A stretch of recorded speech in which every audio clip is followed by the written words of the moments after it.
من الشيطان الرجيم يا أيها الذين آمنوا قاتلوا الذين يلونكم من الكفار وليجدوا فيكم غلظة واعلموا أن الله مع المتقين.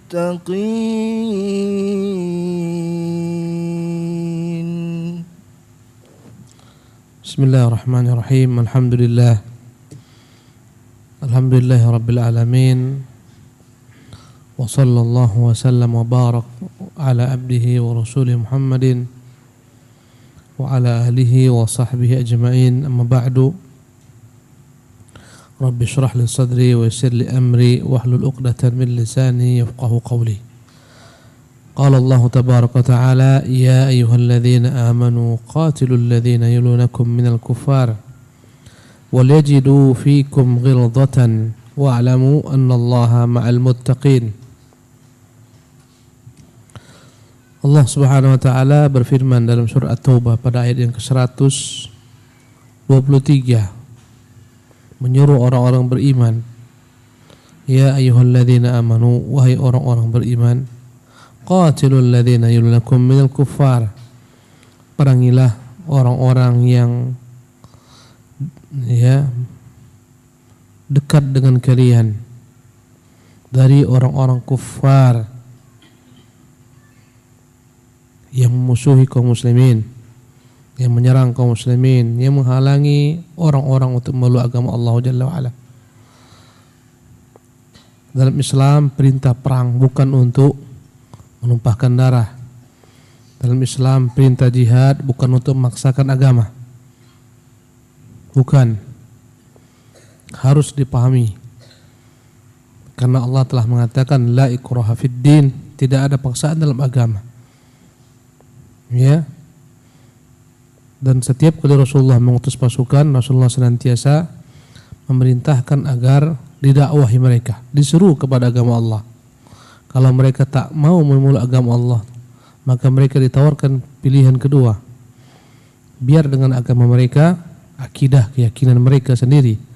Lakum dinukum walidin, tapi karena kalian menghalangi Islam, karena kalian menghalangi orang kembali kepada agama Allah, agar tersebar agama Allah SWT, tunduk di bawah Islam, bayarlah jizyah, bayarlah pajak yang dikenakan atas setiap orang dari orang-orang kufar yang telah dewasa, yang baligh. Tidak dikenakan kepada perempuan dan anak-anak. Jizyah hanya untuk orang-orang dewasa sebagai pengganti tatkala mereka itu mampu berperang, tapi tatkala mereka tunduk kepada kaum muslimin, darah mereka dijaga. Dengan upeti tersebut mereka tetap dalam jaminan keselamatan kaum muslimin. Jadi dalam Islam jihad itu tujuannya adalah untuk meninggikan kalimat Allah, menyebarkan dakwah agar tak ada lagi orang yang terkungkung dalam kekufuran, ingin keluar daripadanya tak boleh, dihalangi oleh kaumnya, dihalangi oleh kekuasaan, agar manusia bebas kembali kepada agama Allah Jalla wa'ala, fitrah. Islam cinta damai. Kita melihat bagaimana Nabi yang mulia sallallahu alaihi wasallam cinta kepada perdamaian.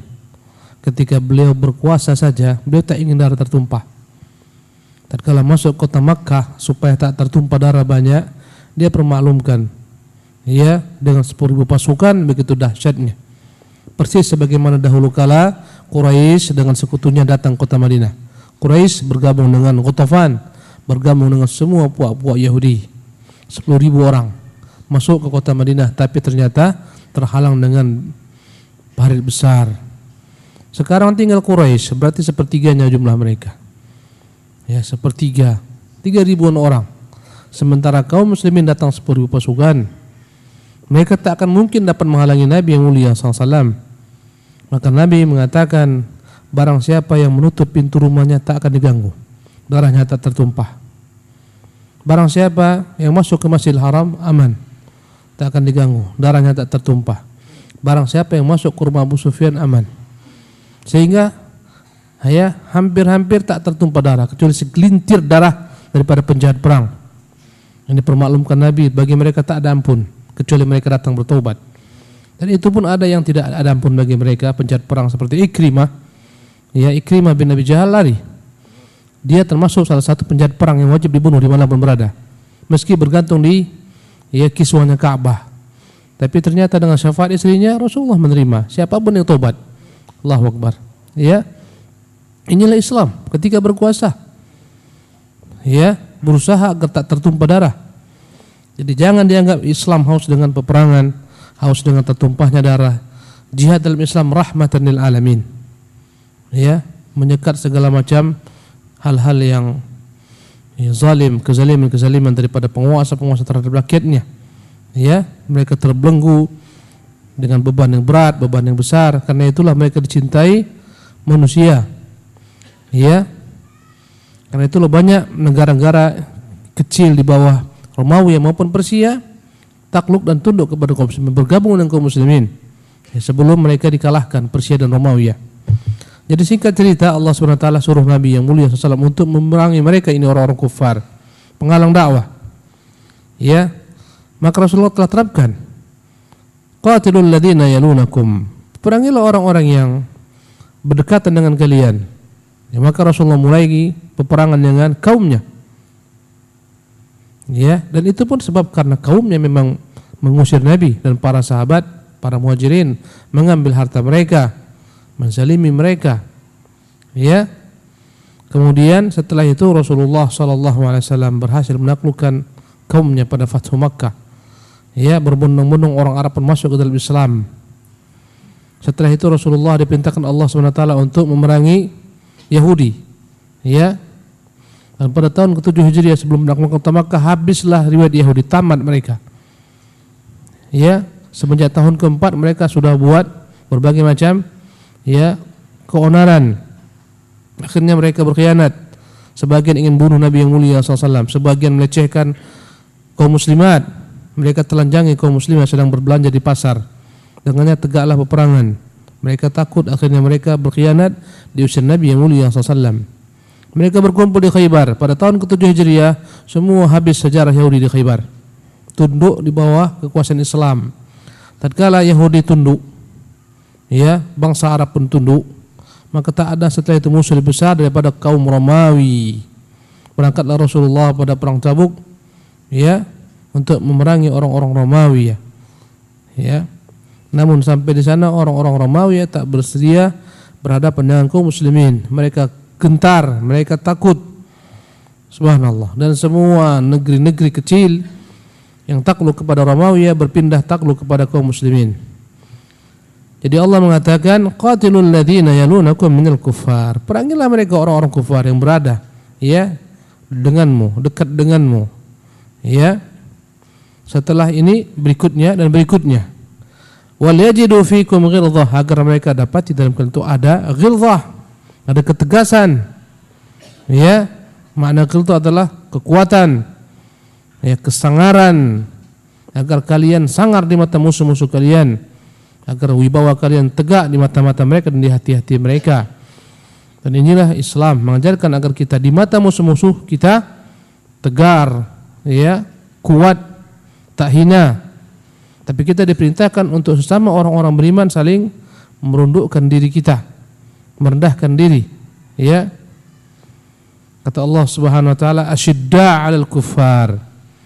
Dalam bab peperangan, asyidda, mereka lah orang-orang yang bagaikan singa-singa dalam peperangan. Asyidda 'alal kuffar, dalam peperangan terhadap orang kufar mereka tegas. Ruhama'u bainahum, tapi antara mereka saling menyayangi satu sama lain, saling merendahkan diri. Wal yajidu fikum ghilzah, agar mereka dapat di dalam diri kalian ada ketegaran, kekuatan, kesangaran. Wa'lamu, ketahuilah, annallaha ma'al muttaqin, sesungguhnya Allah akan menyertai orang-orang bertakwa. Wahai orang-orang beriman, sekiranya akan bertakwa, pasti Allah menyertai kalian. Ini sebenarnya kunci kemenangan yang banyak orang tak tahu begitu mudahnya. Kunci tersebut diterangkan oleh Allah Subhanahu wa taala. Apa kata Allah? Wa'lamu, arti wa'lamu yakinlah, pastikan annallah, bahwasanya Allah Subhanahu wa taala ma'al muttaqin, menyertai orang-orang bertakwa. Dan ma'a di sini ma'iyah khasah. Ya, Allah menyertai mereka secara khusus bitta'yidi wan nasr. Allah akan bantu mereka, Allah akan menangkan mereka. Kemenangan daripada Allah ketika orang-orang mukmin bertakwa. Ya. Wa'lamu annallaha ma'al muttaqin, ketahuilah wahai orang-orang beriman, Allah itu menyertai orang-orang bertakwa. Sekiranya kalian dalam berhadapan dengan musuh kalian, kalian bertakwa, pasti Allah bersama kalian. Tak akan mungkin Allah bersama musuh-musuh kalian. Dan rahasia peperangan para sahabat, kenapa Allah menangkan mereka? Jawabannya karena takwa. Itu rahasianya. Ya, maka satu negeri yang ingin tetap disegani oleh musuh-musuh Islam, hendaklah mereka bertakwa penduduknya. Ya, semakin tinggi tingkat ketakwaan satu negeri, semakin wibawa mereka di mata musuh-musuh Islam. Subhanallah, semakin jauh ketakwaan satu negeri, semakin jauh pula tingkat mereka di mata musuh-musuh Islam. Dipinggirkan, dijauhkan. Sejauh apa mereka terhadap Allah, sejauh itulah mereka dijauhkan oleh orang-orang kufar. Subhanallah, daripada kejayaan sebagai balasan setimpal. Inilah kunci yang harus dipahami oleh kaum mukminin, bahwasanya kemenangan ada bersama takwa dalam segala bab. Dalam mencapai ilmu, ketakwaan. Dalam berumah tangga, ketakwaan. Dalam musuh-musuh Islam, takwa. Takwalah segalanya. Naam, tafadhal.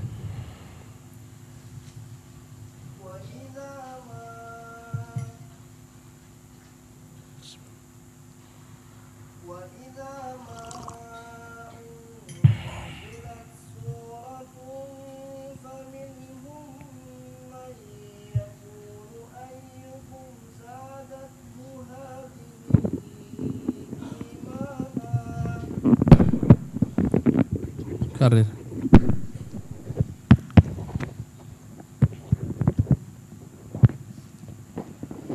وَإِذَا مَا أُنْزِلَتْ سُورَةٌ فَمِنْهُمْ مَنْ يَقُولُ أَيُّكُمْ زَادَتْهُ هَذِهِ إِيمَانًا فَأَمَّا الَّذِينَ آمَنُوا فَزَادَتْهُمْ إِيمَانًا وَهُمْ يَسْتَبْشِرُونَ. كمل. وَأَمَّا الَّذِينَ فِي قُلُوبِهِمْ مَرَضٌ فَزَادَتْهُمْ رِجْسًا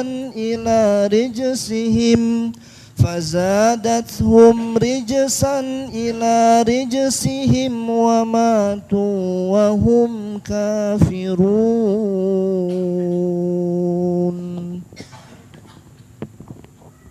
Tayyib. Jemaah yang dimuliakan oleh Allah Subhanahu wa taala, sebelum kita membaca tafsir ayat ini, saya baca perkataan Ibnu Katsir rahimahullah, menjelaskan ayat yang tadi kita baca sebelumnya. Bagaimana kaum muslimin itu menang ketika mereka bertakwa. Kata beliau, paragraf terakhir, wa hakadzal amru, begitulah keadaannya.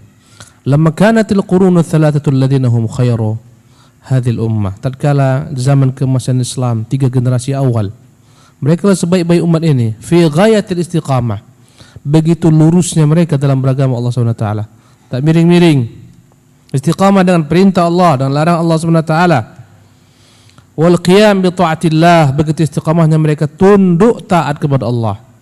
Lam yazalu zahirin, mereka terus-menerus menang ala aduihim, terhadap musuh-musuh mereka. Walam tazalil futuhatu katsirah, terus-menerus penaklukan demi penaklukan, sambung menyambung.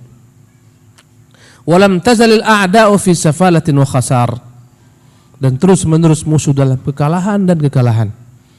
Satu kota demi satu kota jatuh ke tangan kaum muslimin. Satu negeri demi satu negeri jatuh ke tangan kaum muslimin. Subhanallah. Ketika itu terbebaslah belenggu-belenggu, yakni kekufuran yang membelenggu orang-orang kufar. Mereka pun berbondong-bondong memeluk Islam. Ya, jadilah Islam agama rahmatan lil alamin. Subhanallah. Thumma lamma waqa'atil fitani wal ahwa, tapi ketika muncullah fitnah, muncullah hawa nafsu, wal ikhtilafat, muncullah berbagai macam perselisihan bainal muluk, antara raja-raja. Lihatlah bagaimana luasnya dinasti Bani Abbas. Luas seluas-luasnya. Setengah bumi ini dikuasai mereka, Bani Abbas. Ya, tatkala mereka mulai menyibukkan diri mereka dengan syahwat, ya, muncullah ketika itu antara mereka perselisihan. Kerajaan ini terserpi menjadi raja-raja kecil, masing-masing memerdekakan dirinya. Ya, disebut dengan nama Mulukut Tawaif, raja-raja kecil. Antara raja dengan raja berselisih, antara yang satu dengan yang lain berkelahi, berperang. Ya, begitu besarnya dinasti Bani Abbas, sedikit demi sedikit mereka mulai berpecah belah. Subhanallah. Tama al-a'da'u fi atrafil bilad, maka mulailah musuh melihat, ya, ujung-ujung daripada wilayah kaum muslimin tak ada penjaganya, karena mereka semua sibuk berperang sama-sama mereka. Ya, mereka pun fokus untuk mengambil sedikit demi sedikit ujung-ujung wilayah kaum muslimin. Wa taqaddamu ilaiha, bertambahlah kuasa mereka sedikit demi sedikit. Falam yumana'u, tak ada yang menghalangi. Kenapa? Lisyughlil muluki ba'dihim bi ba'din, karena setiap raja sibuk mengurusi raja lain, ingin menaklukkan raja lain. Ya, thumma taqaddamu ila hauzatil Islam, sampai akhirnya lambat laun mereka berhasil menguasai, subhanallah, daerah kekuasaan kaum muslimin, wilayah Islam. Hancurlah ketika itu dinasti Bani Abbas. Baghdad bertumpah darah, bersimpah darah. Fa akhadhu minal atraf, ya, buldanan katsiran. Mereka berhasil menguasai banyak negeri-negeri kaum muslimin. Kalau kita melihat bagaimana daerah jajahan Rusia, yaitu sebagian besarnya adalah wilayah-wilayah kaum muslimin. Subhanallah, negeri-negeri yang tak akrab dengan kita nama-namanya, Kazakhstan, Tajikistan, Uzbekistan, Turkmenistan, banyak sekali, semuanya negeri kaum muslimin. Sampai detik ini paling banyak dari kaum muslimin. Subhanallah. Mereka pun mulai terserpih-serpih tatkala mereka tak istiqamah lagi, tatkala berkurang takwa mereka. Ya. Thumma lam yazalu hatta istawhadhu ala katsirin min bilad Islam. Akhirnya mereka menguasai banyak wilayah-wilayah Islam. Ya, walillah subhanahu al-amru min qablu min ba'du, dan semua perkara memang telah digariskan oleh Allah Subhanahu wa taala. Sebelumnya pun sesudahnya. Inilah sebab keruntuhan bangsa-bangsa, takwa mereka tinggalkan, runtuhlah mereka. Ini sebab kemajuan bangsa-bangsa Islam. Ketika mereka berpegang dengan takwa, majulah mereka. Subhanallah. Fakullama qama malikun min mulukil Islam, setiap kali penguasa itu tegak, penguasa-penguasa Islam tegak dengan agama Allah Subhanahu wa taala, wa ata'a awamir Allah, setiap kali penguasa taat kepada perintah Allah Subhanahu wa taala, wa tawakkal 'ala Allah, bertawakal penuh hanya kepada Allah, fatahallahu alaihi minal bilad, Allah buat dia menjadi bangsa kuat, menaklukkan bangsa-bangsa lainnya. Wastarja'a minal a'da bihasabih, dan dia akan kembali mengambil wilayah-wilayah yang telah dicaplok oleh musuh-musuh sesuai dengan tingkat kekuatan istiqamahnya, imannya. Subhanallah. Dan inilah dia. Lihatlah bagaimana Salahuddin kembali mengambil wilayah demi wilayah. Ya. Subhanallah. Jadi pada kalimatnya, ikhwatul kiram rahimakumullah, semuanya itu telah Allah SWT gariskan sebab-sebab keruntuhan satu bangsa, kemajuan, kejayaan. Ya. Dan itu kuncinya ada pada penguasa. Dan penguasa itu bukan dijatuhkan dari langit, penguasa dari bumi, penguasa dari kita. Baiknya penguasa cermin baiknya satu bangsa, jeleknya penguasa cerminan jeleknya satu bangsa. Maka tak pala kita sibuk-sibuk mencela-cela penguasa siapapun yang naik, karena dia adalah cerminan daripada diri kita sendiri.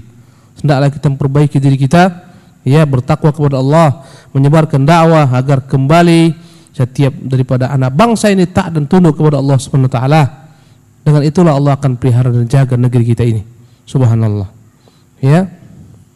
Tatkala orang masing-masing sibuk dengan dunianya, lupakan agamanya, ya, maka semakin jauhlah kita daripada pertolongan Allah Jalla wa Ala. Tersebarlah berbagai macam bentuk kerusakan-kerusakan, paham-paham yang menyimpang, apapun namanya, dilalap oleh kaum muslimin yang jahil daripada ilmu Allah Subhanahu wa taala. Semakin melemahlah kaum muslimin. Ya, Allah musta'an. Adapun ayat berikutnya Allah berfirman, "Wa idza ma unzilat suratun." Dan ingatlah apabila turun surat. Maksudnya surat daripada Al-Qur'an. Allah turunkan, dan ini menunjukkan uluullah, Allah Maha tinggi. Karena Quran turun daripada Allah Subhanahu wa taala. Ya, tanzilun min rabbil alamin, turun dari Tuhan semesta alam. Jika turun satu surat, faminhum man yaqul ayyukum zadatu hadhihi imana. Maka di antara mereka ada yang berkata, ini surat kira-kira siapa yang di antara kalian bertambah imannya dengan turunnya surat ini. Subhanallah. Tiap kala Quran turun, maka manusia terbagi dua terhadap Quran ini. Sebagian adalah kaum mukminin, sebagian adalah kaum munafikin.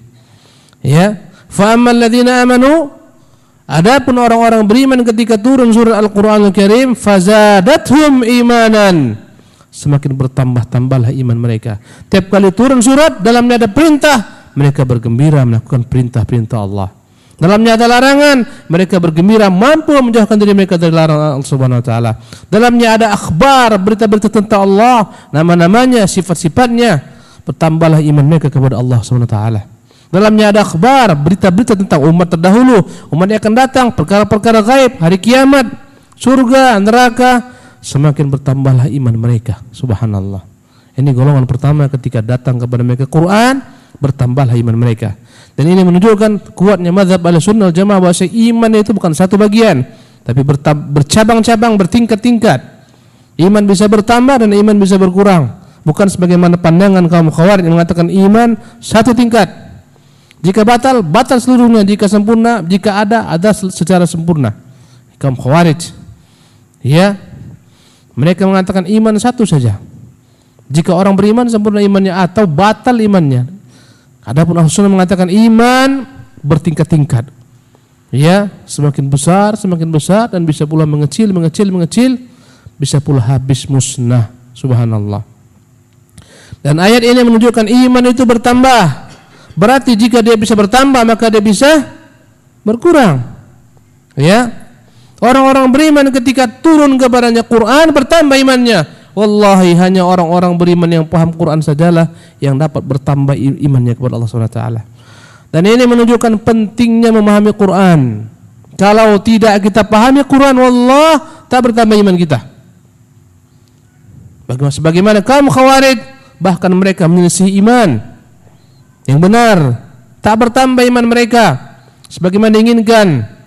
Bahkan rusak pemahaman mereka terhadap agama, terhadap iman. Ya, ini menunjukkan pentingnya memahami isi Quranul Karim.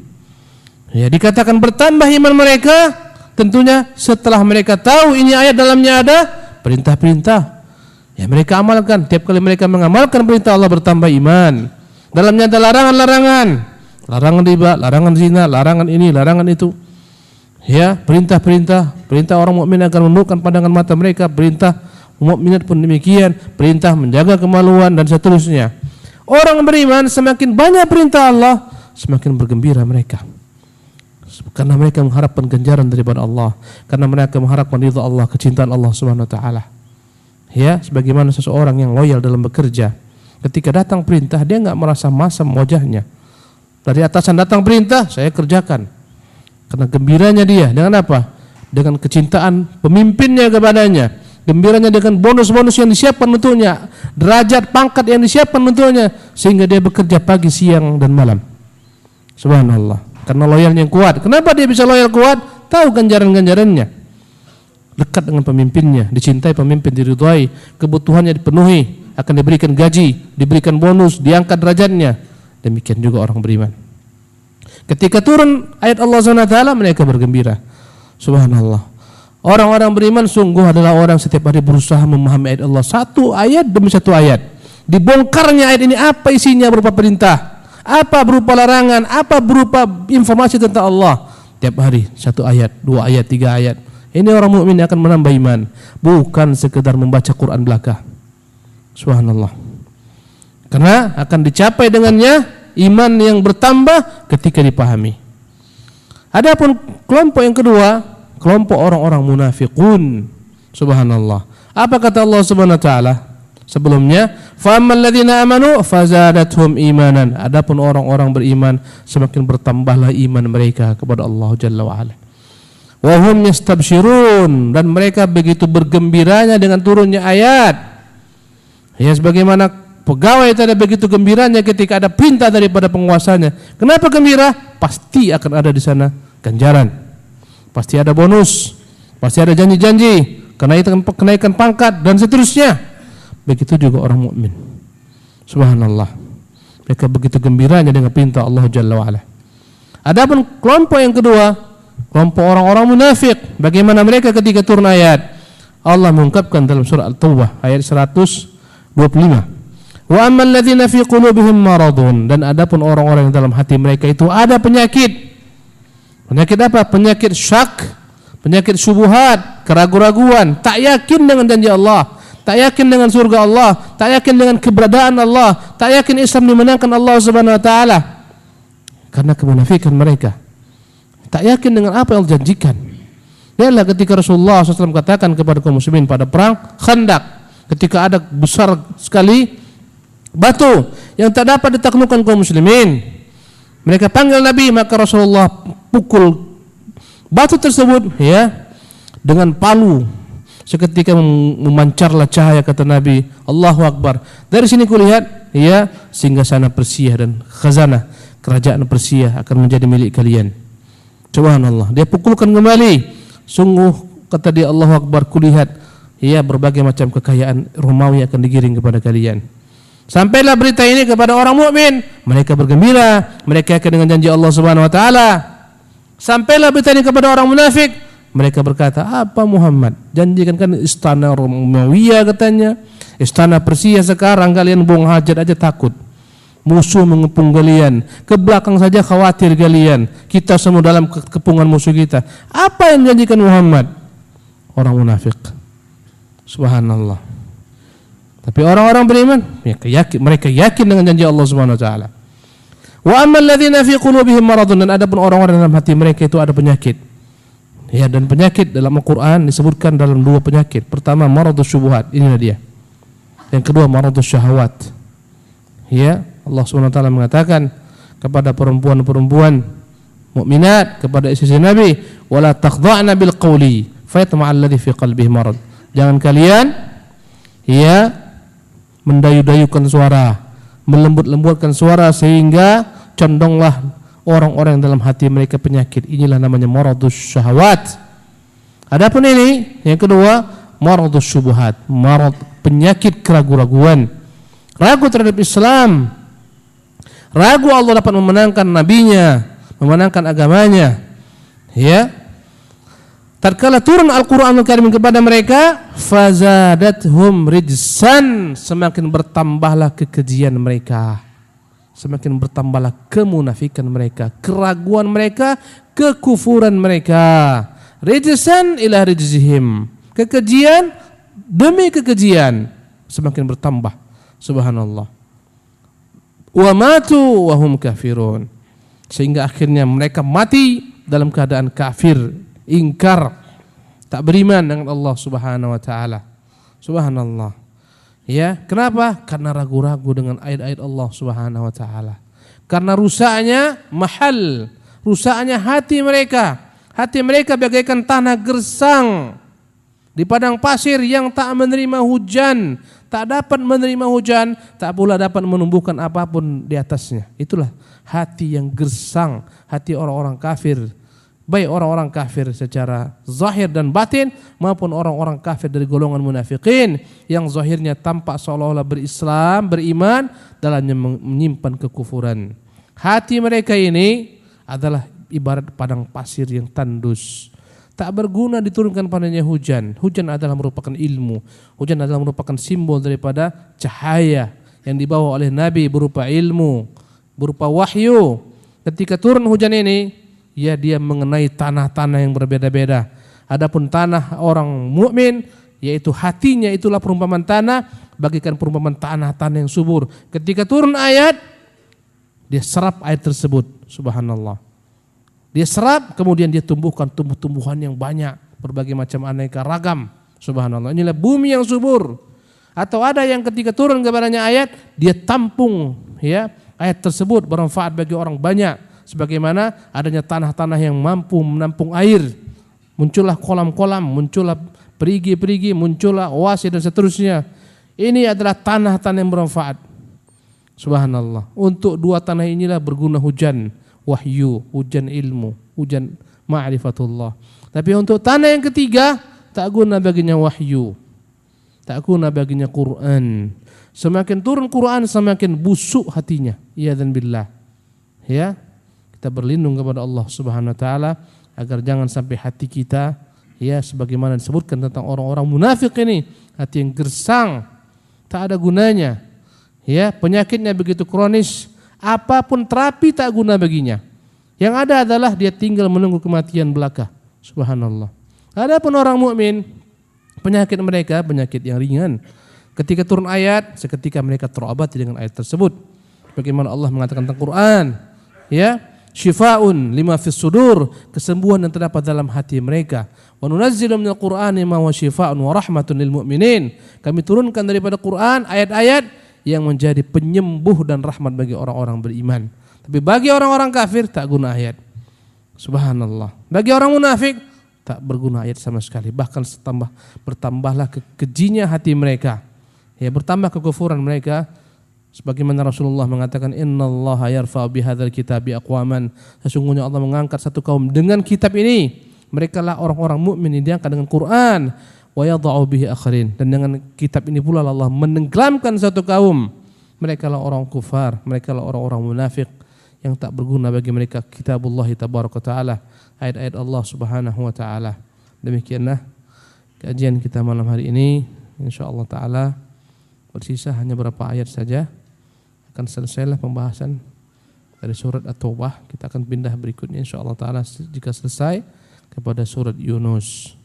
Subhanakallah bihamdika asyhadu an la ilaha illa anta astaghfiruka wa atubu ilaik.